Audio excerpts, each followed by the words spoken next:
Почитувани, кадрот на Христијан Мицковски, министерот за внатрешни работи Наке Чулев, продолжува со несериозното и неодговорното однесување во време на сериозна здравствена криза.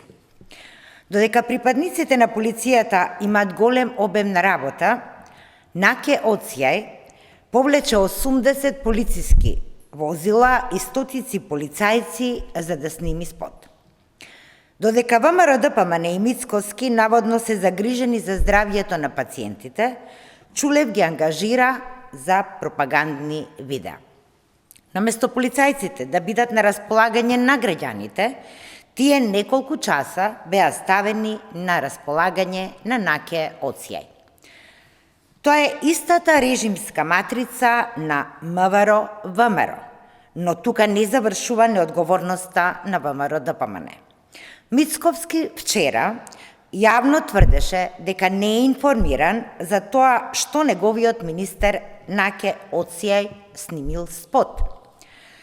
Зар Мицковски не гледа вести, не чита портали и не знае дека снимањето на спотот во време на полициски час беше една од главните вести во медиумите?